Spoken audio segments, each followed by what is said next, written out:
Hello friends, जय हिंद। आज हम बताएंगे पोसोलॉजी के बारे में। पोसोलॉजी क्या होता है। तो पोसोलॉजी का डिफिनीशन क्या है। पोसोलॉजी का डिफिनीशन है the word posology is derive from Greek word posos and logos. Posos मतलब होता है हाउ मच और लोगस मतलब होता है साइंस। मतलब ये दो ग्रीक वर्डों से मिलके बना है। जो फर्स्ट है पोसोज, पोसोज मतलब हाउ मच और लोगोज मतलब साइंस। मतलब how many dose take in 24 hour या एडमिनिस्टर्ड इन 24 आवर, उसको हम पोसोलॉजी बोल देंगे। दूसरा इसका डिफिनीशन है posology is the branch of medical science which deals with dose of drug administered to the patient and guide the pharmacological action। मतलब posology ये मेडिकल साइंस का एक ऐसा ब्रांच है जिसके अंदर में डोज को कैलकुलेट करते हैं और डील्स करते हैं और एडमिनिस्टर्ड करते हैं पेशेंट को, जो उसका फार्माकोलॉजिकल एक्शन शो होता है या देखते हैं। या फिर यहाँ फिर एक और डिफिनीशन लिखा हुआ है dose given in pharmacopoeia.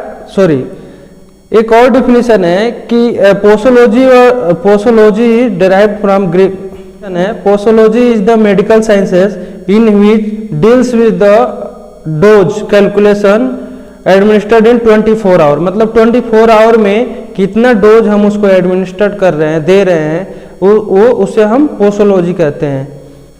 Posology ये डोज इसमें दिया एक और dose the given pharmacopoeia preparation और administer of only in 24 hour. एक दूसरा डिफिनीशन इसका ये है कि जो फार्माकोपिया में दिया हुआ प्रिपरेशन है, सूटेबल क्वांटिटी है, उसको 24 आवर में हम कितना एडमिनिस्टर्ड करेंगे, ये पोसोलॉजी के अकॉर्डिंग होता है। मतलब कि पोसोलॉजी के अकॉर्डिंग हम कितना डोज दे रहे हैं, कितना डोज एडमिनिस्टर्ड कर रहे हैं 24 आवर में किसी भी पेशेंट को, इसका हम स्टडी पोसोलॉजी के अकॉर्डिंग ही करते हैं। अब हम देखेंगे फैक्टर इसके कौन कौन से हैं। तो पोसोलॉजी के फैक्टर्स मेनली 16 फैक्टर्स हैं। इसके कितने फैक्टर्स अफेक्ट करता है जब भी हम डोज को देते हैं, कैलकुलेट करके हैं या फिर एडमिनिस्टर्ड करते हैं। तो इसमें दिया है the optimum dose of drug which produce the desired therapeutic effect person to person. मतलब जो भी ड्रग हम डोज का दे रहे हैं, डोज का ड्रग दे रहे हैं, वो प्रोड्यूस कर रहा है desirable therapeutic effect person to person, मतलब एक पर्सन से दूसरे पर्सन में। इसकी फॉलोइंग फैक्टर अफेक्टिंग इन्फ्लुएंस है दिया हुआ है there is the following factor influencing the dose. पहला है एज, दूसरा है सेक्स, तीसरा है बॉडी वेट, चौथा है रूट ऑफ एडमिनिस्ट्रेशन, 5 नंबर पे है टाइम ऑफ एडमिनिस्ट्रेशन, 6 नंबर पे है इन्वायरमेंटल फैक्टर और 7 नंबर पे है इमोशनल फैक्टर, 8 नंबर पे है प्रेजेंस ऑफ डिजीज, 9 नंबर पे है एक्यूमुलेशन, 10 नंबर पे है एडिटिव इफेक्ट और 11 नंबर पे है सिनर्जिज्म और 12 नंबर पे है एंटागोनिज्म और 13 नंबर पे है इडियोक्रेंसी, 14 नंबर पे टॉलरेंस, 15 नंबर पे ट्रैकीफाइलेक्सिस और 16 नंबर पे है मेटाबॉलिज्म डिस्टर्बेंस। तो हम इसको एक एक करके देखेंगे कि कितने इसके फैक्टर हैं जो पोसोलॉजी के अंडर में आते हैं। इसमें मेनली 16 फैक्टर्स हैं जो अफेक्ट करते हैं हमारे डोज को। तो हम एक एक करके इसके बारे में देखेंगे। तो हमारा पहला है हमारा एज में क्या होता है, इसमें दिया है कि many drugs change the pharmacopoeial with age. मतलब बहुत सारे ऐसे ड्रग होते हैं जो उसका फार्माकोकाइनेटिक चेंज हो जाता है उसके एज के अनुसार। जैसे अगर हम किसी बच्चे को हम और बूढ़े व्यक्ति को जो डोज दे रहे हैं वो यंग के अकॉर्डिंग कम देते हैं। मतलब लिखा है children and old people need lesser than of drug the normal adult. मतलब जो बच्चों का डोज होता है और एजेड मतलब बूढ़े लोगों का डोज होता है वो बहुत कम होता है अकॉर्डिंग टू एक एडल्ट पर्सन के। तो इसका एग्जाम्पल ये है कि एज बहुत वेरी करता है कि वो उसकी एज कितनी है, उसको कितना डोज देना चाहिए। दूसरा इसका एग्जाम्पल इसमें है children can tolerate large amount of belladonna, digitalis and ethanol. इसका एग्जाम्पल है कि जो चिल्ड्रेन होते हैं वो टॉलरेट कर पाते हैं लार्ज अमाउंट ऑफ में बेलाडोना और डिजिटेलिज एंड एथेनॉल को। दूसरा फैक्टर है हमारा सेक्स। सेक्स में हमारा क्या आता है कि द सेक्स में हम देखेंगे ये भी फैक्टर अफेक्टिंग है पोसोलॉजी के। इसमें सेक्स क्या है, the women do not always respond the action of drug according to the man. मतलब ये है कि मेन जो होती हैं, वोमेन जो होती हैं, ये अकॉर्डिंग टू मेन रिस्पॉन्स नहीं कर पाती हैं।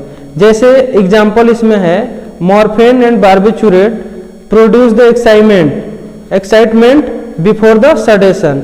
मतलब मॉर्फिन और बार्बिचुरेट प्रोड्यूस करता है एक्साइटमेंट सडेशन से पहले।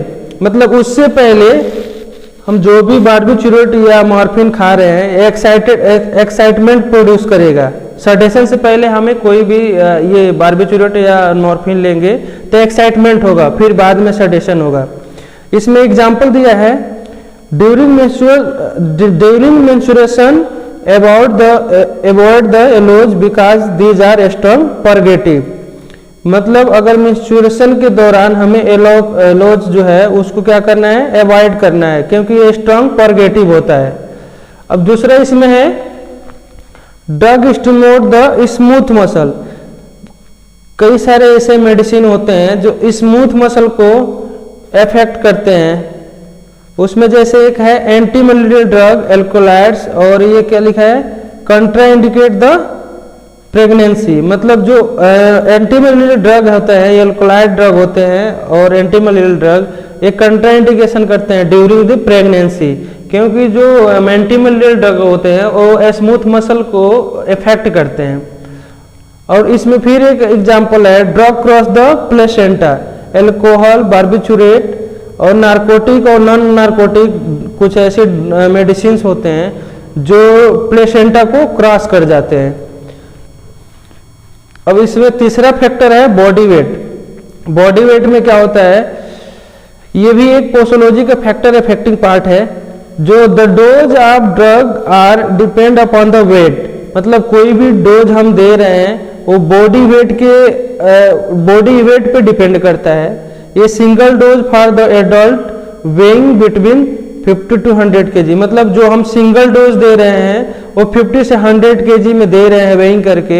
It should be calculate according to body weight. मतलब बॉडी वेट के अकॉर्डिंग हम इसको कैलकुलेट करते हैं और देते हैं। जैसे अगर एक हल्का पर्सन हुआ जिसका वेट बहुत कम है और एक बहुत ही मोटा व्यक्ति है जो भारी वजन का है जिसका वजन 70 to 80 है, तो उसका डोज हम ज़्यादा बढ़ा के देंगे अकॉर्डिंग टू एक दुबले पर्सन व्यक्ति जो होते हैं उनको डोज के।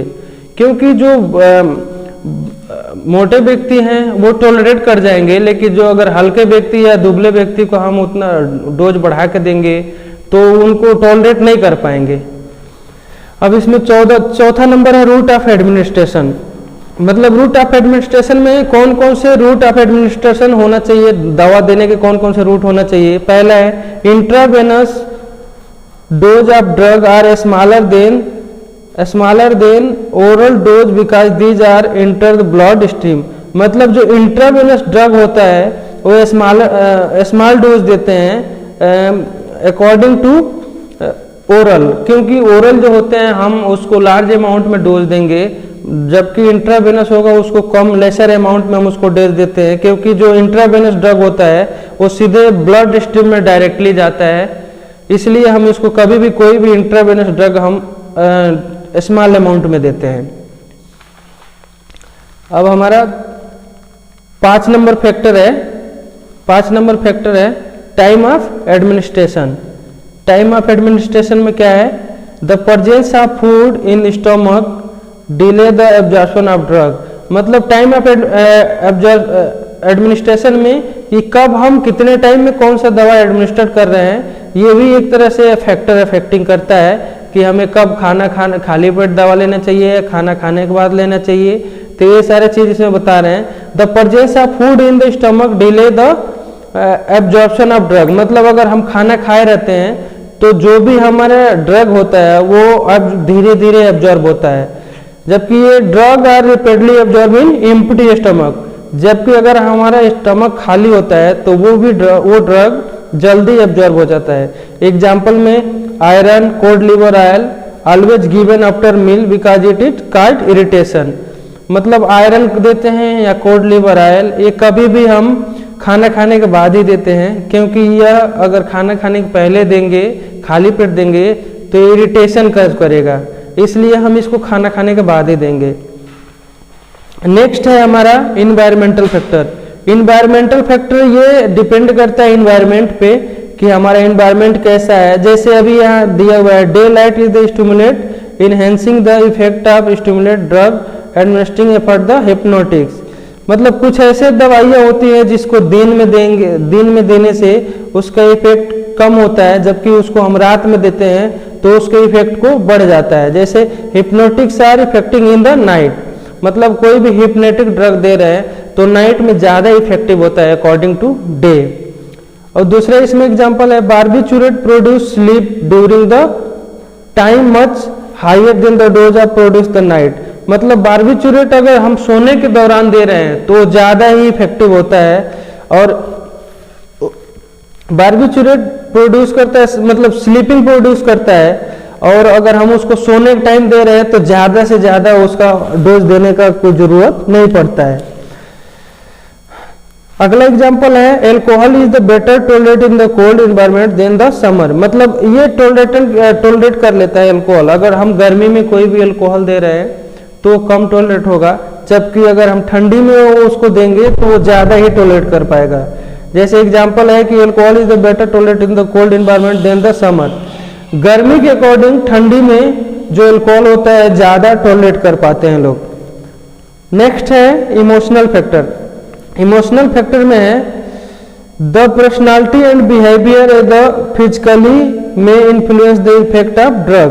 इमोशनल फैक्टर में हम किसी भी ड्रग को देख, मतलब इमोशनल, ये इमोशन से लिया गया है कि हम फिजिशियन के पास जाते हैं, उसके इफेक्ट को देखते हैं कि हाँ कैसा है। जैसे एक यहाँ दिया है the drug are use the psychosomatic disorder.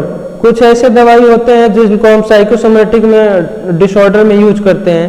जैसे यहाँ दिया है females are more emotional than males and also required to less dose of drug. मतलब जो लेडीज होती हैं, फीमेल्स होती हैं, वो ज़्यादा ही इमोशनल होती है अकॉर्डिंग टू मेल्स, और इससे कोई भी फीमेल्स को मतलब लेस डोज ऑफ ड्रग की जरूरत होती है, जबकि मेल्स को ज़्यादा ही डोज की आवश्यकता होती है। जैसे इसमें एग्जाम्पल हम दिए हेयरलेस और हाइपोटेंशन।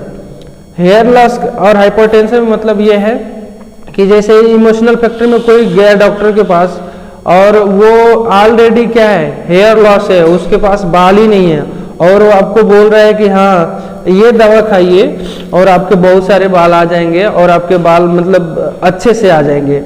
तो उस समय जो व्यक्ति होता है वो इमोशनल हो जाता है और कहता है हाँ डॉक्टर के पास खुद ही बाल नहीं है, तो उसके पास के दूसरे को कैसे ये बोल रहा है कि ये बाल मतलब ये दवा खाने से बाल आ जाएगा। वैसे हाइपरटेंशन एक एग्जांपल है कि ऑलरेडी कोई डॉक्टर हाइपरटेंशन के मरीज हो और खुद ही आप उसके पास जाओ और उससे वो बीपी उसकी बढ़ जाए, आपको डांट के बोल दे, गुस्से में बोल दे, तो ऐसे फिर ये साइकोसोमैटिक डिसऑर्डर में आ जाता है कि एक बीपी के मरीज। तो हम बता रहे थे हाइपरटेंशन के बारे में कि अगर किसी भी डॉक्टर के पास ऑलरेडी हाइपरटेंशन है और उसके पास कोई गया ट्रीटमेंट कराने और ऑलरेडी वो गुस्से में है, तो ये भी एक तरह से साइकोसोमैटिक डिसऑर्डर में आ जाता है कि कोई पेशेंट गया उनसे और उनका ऑलरेडी बीपी बढ़ा हुआ है, तो दूसरा कोई भी व्यक्ति जाएगा तो उससे अपना बीपी या फिर अपना प्रॉब्लम के बारे में बता नहीं पाएगा। वैसे एक फैक्टर है प्रेजेंस ऑफ डिजीज। मतलब कुछ ऐसे डिजीज होते हैं जो ऑलरेडी प्रेजेंट होते हैं, जैसे some drugs like barbiturate and chlorpromazine may be use long time effect the patient are suffering from liver cirrhosis. मतलब बार्बिचुरेट और क्लोरप्रोमाजिन को लॉन्ग टर्म तो लंबे समय तक यूज करने से पेशेंट लिवर सिरोसिस सफर करने लगता है, मतलब उसको लिवर सिरोसिस हो जाता है। जैसे एग्जांपल में है streptomycin is excreted by kidney and cause toxic effect. मतलब स्ट्रेप्टोमाइसिन जो है किडनी से क्या हो रहा है, एक्सक्रेटेड हो रहा है, बाहर निकल रहा है, और क्या कर रहा है, टॉक्सिक इफेक्ट कर रहा है। किसको, किडनी को टॉक्सिक इफेक्ट कर रहा है। दूसरा इसके एग्जांपल है during fever patient can tolerate high dose of antipyretic than the normal person. मतलब कोई भी नॉर्मल पर्सन कम एंटीपायरेटिक को वो टॉलरेट करता है अकॉर्डिंग टू फीवर। जिसको अगर फीवर हुआ है उसको हाई डोज में एंटीपायरेटिक चाहिए और एक नॉर्मल पुरुष को कम डोज में एंटीपायरेटिक चाहिए, मतलब फीवर में जो यूज हो रहा है दवाई। दूसरा एक्यूमुलेशन। एक्यूमुलेशन मतलब होता है एक्यूमुलेट हो जाना, मतलब कोई भी दवा खा रहे हैं और वो एक्यूमुलेट हो जा रहा है। जैसे यहाँ दिया है the drug which are slowly excreted but built highest concentration body in the produce toxic symptom. मतलब कोई जो भी दवाई स्लोली एक्सक्रीटेड हो रहा है और क्या कर रहा है, उसका कंसेंट्रेशन हाई है, तो क्या करता है बॉडी में टॉक्सिक सिम्टम्स दिखाता है। जैसे एग्जांपल में क्या है, drug like barbiturate, drug like phenobarbitone in the treatment of epilepsy. मतलब जो फिनोबार्बिटोन है एपिलेप्सी में यूज हुआ मतलब एपिलेप्सी के ट्रीटमेंट में यूज हो रहा है, तो क्या कर रहा है, ये टॉक्सिक इफेक्ट कर रहा है। यहाँ एग्जांपल दिया है क्यूमुलेटिव इफेक्ट, इसमें एक होता है स्लो एक्सक्रीशन, उसके बाद से स्लो डिग्रेडेशन और रैपिड एब्जॉर्प्शन। मतलब अगर दवा जब बहुत ज़्यादा स्लो एक्सक्रीट आउट हो रहा है, बाहर निकल रहा है, तभी भी टॉक्सिक इफेक्ट हो जाएगा। अगर स्लो डिग्रेडेशन हो रहा है, मतलब स्लो डिग्रेडेटेड हो रहा है, तभी भी टॉक्सिक इफेक्ट होगा। और रैपिड एब्जॉर्प्शन होगा तभी भी टॉक्सिक इफेक्ट होगा। अगला फैक्टर है इसका एडेटिव इफेक्ट। एडेटिव इफेक्ट में है when total pharmacological action of two or more drug administered together is equivalent to sum। मतलब अगर हम दो से अधिक दवा एक साथ दे रहे हैं और उसका इफेक्ट क्या आ रहा है, दोनों को बराबर, दोनों का इफेक्ट एक जैसा आ रहा है, उसको हम एडेटिव इफेक्ट कह देंगे। मतलब दो दवा हम दे रहे हैं कोई भी और उसका इफेक्ट एक मेडिसिन का आ रहा है, एक दवाई का आ रहा है, तो उसे हम क्या बोल देंगे, एडेटिव इफेक्ट। इसके एग्जाम्पल है कॉम्बिनेशन ऑफ इफेड्रिन और aminophylline use treatment to bronchial asthma. Ephedrine aminophylline एक ट्रीटमेंट किया जाता है ब्रोंकियल अस्थमा में। इसमें एक ब्रोंकियो डायलेटर है और एक ब्रोंकियो कंस्ट्रिक्टर है। तो मतलब दो दवाई दिया जा रहा है जो अस्थमा में ही दिया जा रहा है, एक ब्रोंकियो को डायलेट कर रहा है और एक ब्रोंकियो को कंस्ट्रिक्ट कर रहा है। इसमें अगला फैक्टर है सिनर्जिज्म। सिनर्जिज्म मतलब क्या आता है, when two are more drug use in combination form their action increase and phenomena is called synergism. मतलब दो मेडिसिन एक साथ दिया जा रहा है, दो ड्रग एक साथ दिया जा रहा है और इसमें एक का एक्शन क्या हो रहा है, बढ़ जा रहा है, तो इस फिनोमिना को हम क्या कहेंगे, सिनर्जिज्म कहेंगे। मतलब जो भी एक दवा एक का वो इफेक्ट को बढ़ा दे रहा है, उसके एक्शन को इंक्रीज कर दे रहा है, इसको क्या कहेंगे, सिनर्जिज्म। इसमें एग्जांपल है procaine adrenaline combination increase the duration of action procaine. मतलब प्रोकैन क्या कर रहा है, प्रोकैन और एड्रेनालिन के कॉम्बिनेशन को हम दे रहे हैं तो इसका टाइम ड्यूरेशन को क्या कर रहा है, बढ़ा दे रहा है। और इसमें नेक्स्ट है एंटागोनिज्म। एंटागोनिज्म में क्या होता है, the action of one drug is opposed by the drug on the some physiological system is known as drug antagonism. मतलब इसमें एक दवा जो है अपोजिट काम कर रहा है ऑन द फिजियोलॉजिकल सिस्टम में। मतलब इसमें यह है the action of one drug is opposed by other drug on the some physiological system is known as antagonism. मतलब एक ड्रग है, किसी ड्रग के अकॉर्डिंग, किसी मेडिसिन के अकॉर्डिंग, किसी ड्रग के अकॉर्डिंग वो एंटी के काम कर रहा है, एंटी के काम कर रहा है, उसे क्या कहेंगे, एंटागोनिज्म। जैसे मिल्क ऑफ मैग्नीशिया है, इसको किसमें हम पॉइजन के ट्रीटमेंट में देते हैं, वैसे ये क्या है, adrenaline acetylcholine given in together. तो एक इसमें क्या है, एसिटाइलकोलिन क्या है, एंटागोनिज्म है और बेसोडाइलेटर भी है, जिसमें एड्रेनालिन क्या है, बेसोकंस्ट्रिक्टर के काम कर रहा है और एसिटाइलिन बेसोडाइलेटर का, ये दोनों क्या है, एंटागोनिज्म है। अब इसमें अगला फैक्टर है इडियोक्रेंसी, इडियोसिक्रेंसी। इडियोसिक्रेंसी में क्या होता है, a drug which different from is character pharmacological is called idiosyncrasy. A drug इसमें क्या हो रहा है, an extraordinary response a drug which are डिफरेंसी,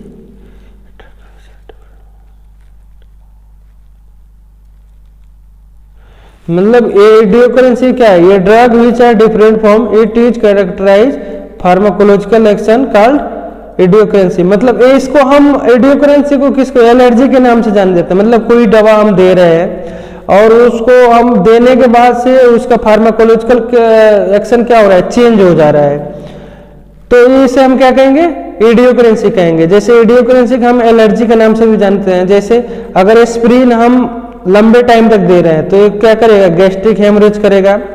और क्यूनिन अगर हम लंबे टाइम तक इसको दे रहे हैं तो इसके क्या करेगा, प्रोड्यूस रिंगिंग ईयर, मतलब कानों में रिंगिंग की आवाज आएगी, ऐसे लगेगा कि कोई रिंग बज रहा है।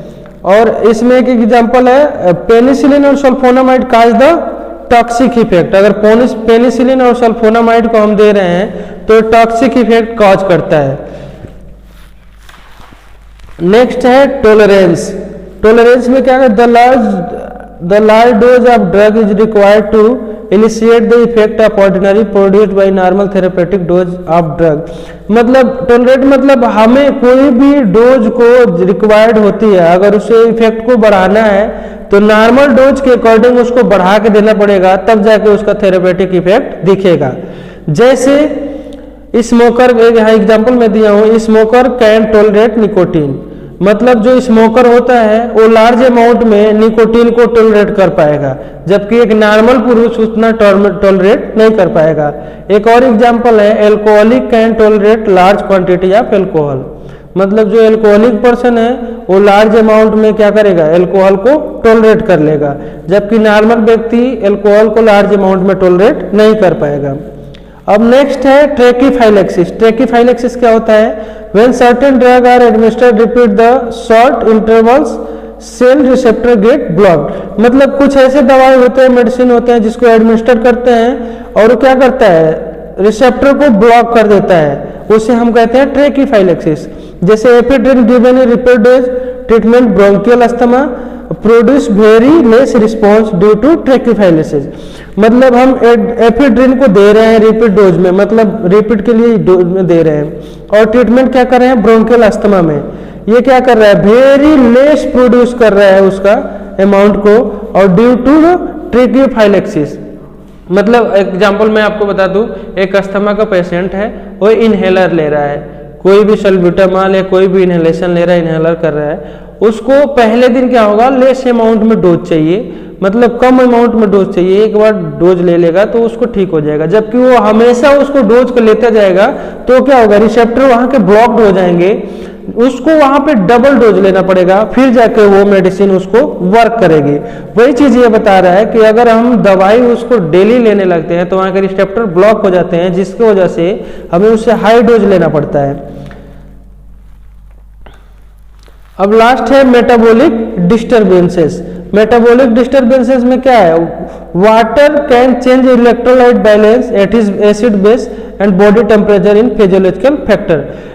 मेटाबॉलिक डिस्टर्बेंस में क्या होता है कि अगर हमारा मेटाबॉलिज्म क्या है, डिस्टर्ब हो जा रहा है, मेटाबोलाइज नहीं हो रहा है कोई भी चीज, जैसे उसका मेटाबॉलिज्म टाइम कुछ अलग है, मेटाबोलाइज कुछ अलग टाइम में आ रहा है, तो इसमें ये डिस्टरबेंस होने की वजह से वो प्रॉपरली मेटाबोलाइज नहीं हो जा रहा होता है, इसलिए इसको हम बोलते हैं मेटाबॉलिक डिस्टरबेंस।